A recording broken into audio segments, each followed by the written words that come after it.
Yeah, welcome back to The Breakfast on Plus TV Africa. We're now turning our conversation to today. It's March 1st. Every year today is celebrated as the United Nations Day for Zero Discrimination. So Zero Discrimination Day 2021 is dedicated to taking action to end all the inequalities surrounding income, sex, sexual orientation, age, health status, occupation, disability, drug use, gender identity, race, class, ethnicity, and religion that continue to persist around the world. The United Nations says that inequality is growing for more than 70% of the global population, worsening the risk of division and hampering economic and social development. Unfortunately, these inequalities worldwide have been deepened, and that's due to COVID-19, which is hitting the most vulnerable people the hardest. Now, even vaccines against COVID-19 are becoming available. There is a great inequality in accessing them. The reports then went on to say that many intellectuals have equated this to vaccine appetite or vaccine nationalism. To discuss this, we've invited the Executive Director, Spaces for Change. Her name is Victoria Ibezi-Mohere. Good morning and thanks for joining us. Thank you for having me. Good morning. All right. Now, from an event marked on World AIDS Day in 2014, could you tell us a bit about how the day March 1st has evolved and what it means for the global community? Yes, today is Zero Discrimination Day, and it's a day set aside for ending all forms of discrimination towards people, whether on the basis of gender, place of origin, sex, sexual orientation, political representation, and different forms in access to healthcare, in access to education, in access to natural resources. So it symbolizes equality, that the time is a clarion call on world leaders to promote equality in every aspect of human endeavor. Okay, I'm always going to bring it down here to Nigeria because that's where it's most important for us and our viewers. Let's talk about the things that have made it difficult to fight discrimination, for us to be able to achieve in any way or move steps closer towards zero discrimination. The peculiarities of our situation here in Nigeria, what has made it harder? So many things made it, there are so many barriers to achieving full equality.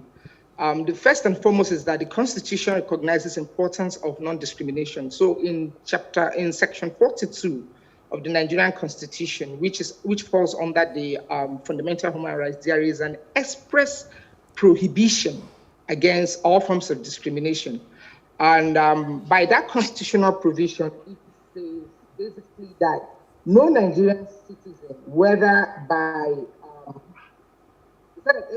I just wanted to read them from the Constitution. No Nigerian citizen shall, by the place of any particular community, ethnic group, place of origin, sex, religion, political opinion, shall not, by reason that he's such a person, be subjected either expressly or on the practical application of any force in law, any executive and administration action of the government to disabilities or restrictions to which citizens of Nigeria or other communities, ethnic groups, places of origin, sex, religion, political opinions are not made subject of. And that is the root cause of all forms of discrimination we see in the country. And what are those forms of discrimination we are seeing in the country? First, we looked at inequality in gender representation.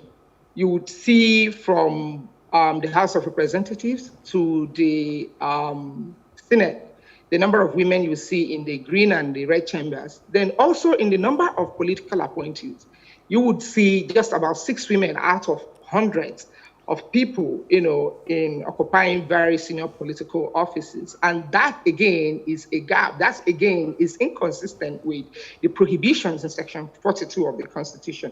Then we also see inequality in regional representation, where you see the national security portfolios in the country. You see the gap where region and religion has become the primary indicator for appointment of people in those high political offices.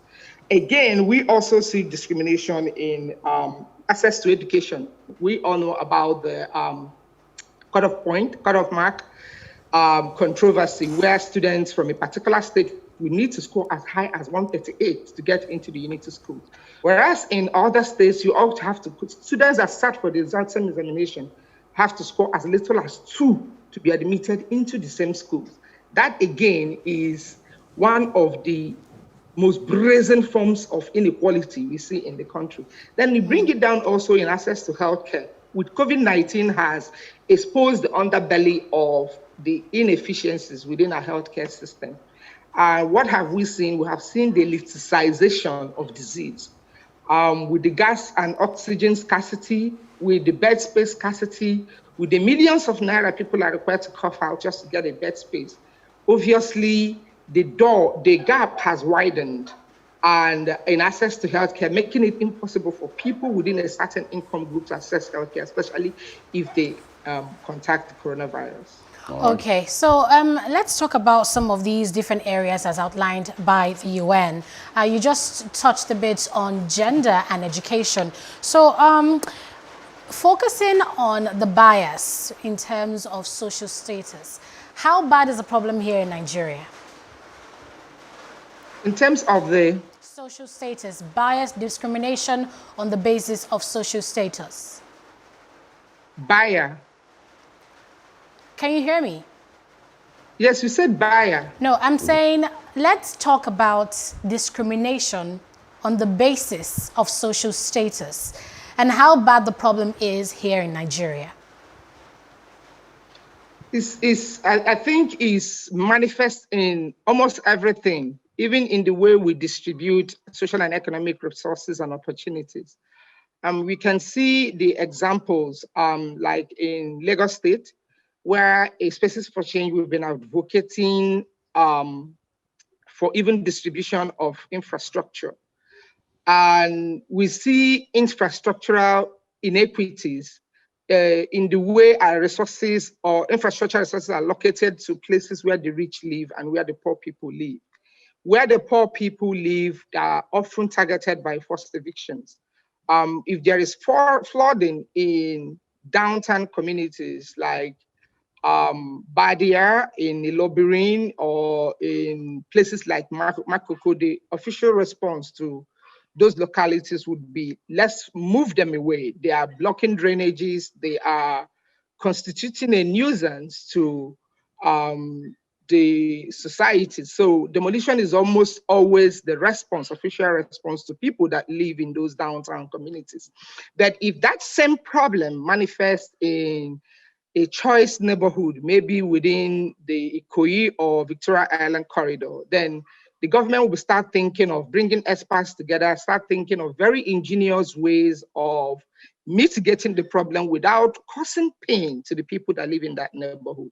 So that is an example of how decisions are made in ways that perpetuate inequalities between people of different social classes. Started talking about it, and that is the COVID-19 aspect. In the news this morning, we're talking about expecting 3 million plus vaccines very soon. Do you expect that this same discrimination challenge that we have in our country will affect the distribution of COVID-19 vaccines? How do you also hope that the government will be able to distribute vaccines evenly without discrimination? So the discrimination, I see them as 2 tiers. One is at the global level, and one is at the national level. Yes. And one, again, there's also another one playing down at the local level. But let's look at the 2 tiers happening at the global level and at the national level. At the global level, the vaccines are mostly coming in from foreign countries. Some are selling, some are donating. I know China and Russia, they are selling and some donating to some countries. And in the Europe axis, they are much more concentrated in vaccinating their own citizens. And making sure that their country is disease-free. And all those things are being done on the premises of nationalism. And much more recently, it was, I think, Macron of France that was appealing to other world leaders to donate 3 to 5% of their vaccines to Africa to avoid exacerbating inequality. That is a good call. That is a good call, but it is also a question of invention. It's also a question of nationalism. It's also a question of who do I serve most? Do you protect yourself? You need to protect yourself first before protecting others. So that is what is magnifying those inequalities at the global level. But there is also a clarion call on Africa. I think it's also a call on Africa to end the pity party. We cannot always, almost always all the time, depend on the West for survival. Yeah, but I wanted us to also look at how we will deal with that here in Nigeria, because there's also fears that whenever the vaccines come, they will go to the rich first. They'll go to the politicians first. They'll go to people who can afford them. Of course, that's going to happen, because already happening in access to treatment for COVID-19. So there are the few isolation centers that you have in the country are populated by people who can afford the high cost of oxygen. There's oxygen scarcity made caused by coronavirus. And some of the testimonies shared by people who died recently, there was a popular billionaire that died recently, and the family shared their experiences in one of the isolation centers where they are made to cough out 10 million naira for a bed space. Then the question is, in a country where minimum wage is 18,000 naira, how many people, 30,000 naira, how long do you need to save 10 million naira? And it's a deposit. It's a deposit. Deposit means there is still additional fees to be paid. So that is a clear indicator that COVID-19 is, if you don't have money, your chances of survival are very minimal. And the same thing would happen when we have when we have the vaccines, when they come in. The rich people, in fact, most of our rich people, are seeing pictures on social media. Some of our rich people are already traveling abroad. Yes. There are pictures of one of our politicians that went to Dubai. Many of them are already traveling abroad. Then if they are traveling abroad to get the vaccine and the vaccine has already come down to them, it's already obvious what they're going to do. It's going to be their families, their loved ones.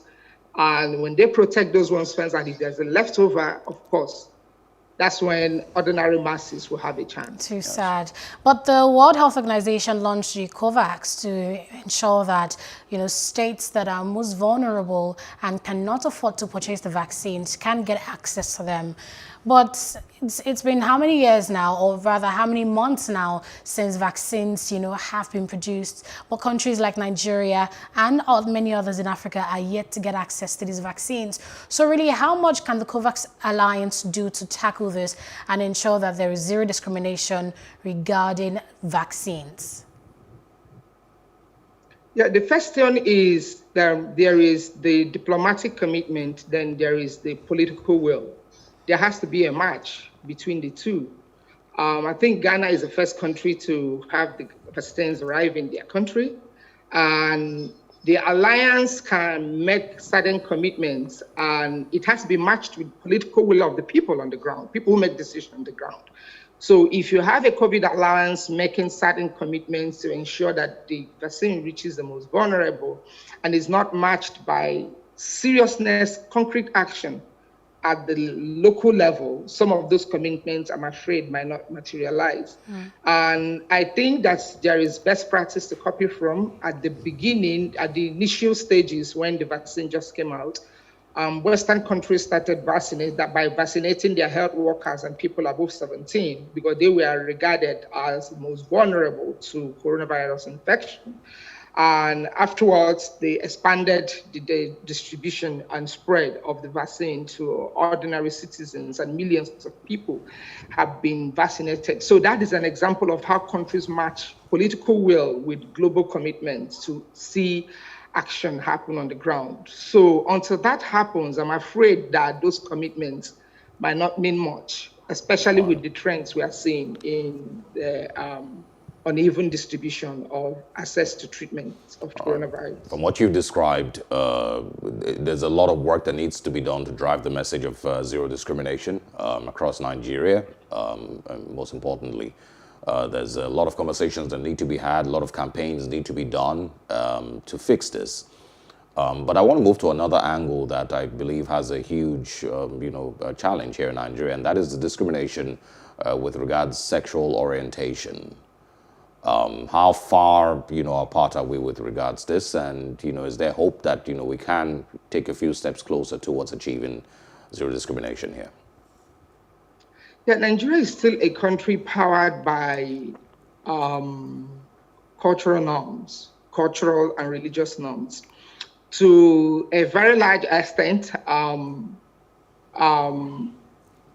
sexual orientation for our cultural norms, our cultural usages is between man and woman.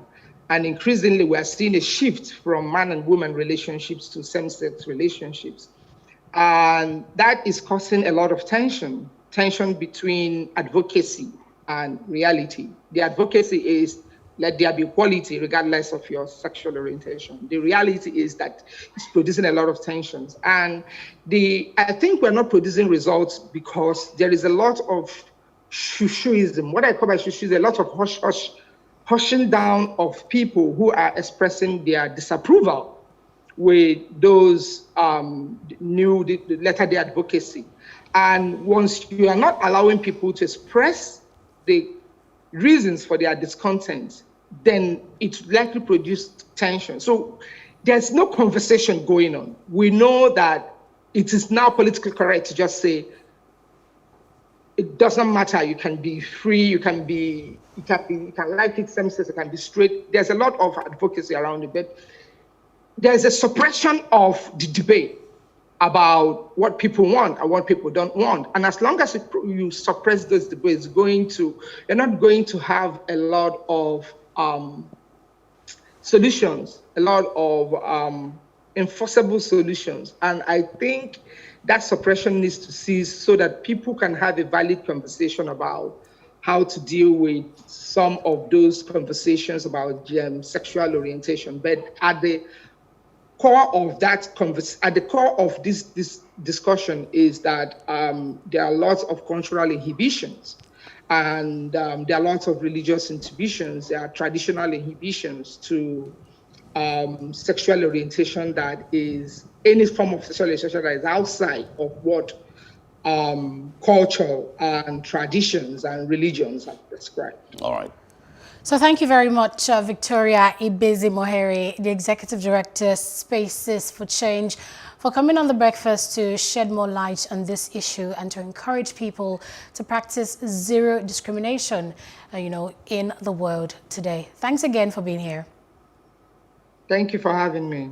Absolutely. And if we can't change our laws immediately, at least we can start the conversations. We can push the campaign slowly to enable us have a totally different narrative with regards to discrimination, age, sex, gender, social status, and so much. And it's also very important, at a time when the world is dealing with a pandemic, that every person knows that they have equal rights to receive COVID-19 vaccines and COVID-19 treatment here in Nigeria. Thanks once again to her. Yes, so thanks to you, Sarage, for being here with me today. Starting up the month on a good note. Indeed. It's been a very, very interesting program this morning. Thanks for staying with us. First day in the month of March. We hope that it's going to be a smooth ride all through the month. If you missed out on any of these conversations, remember to get on our social media platforms at Plus TV Africa on Facebook, Twitter, Instagram, and also subscribe to our YouTube channel at Plus TV Africa and find out all the information you may have missed this morning. Yes, thank you once again for being a part of our morning. Have a beautiful day.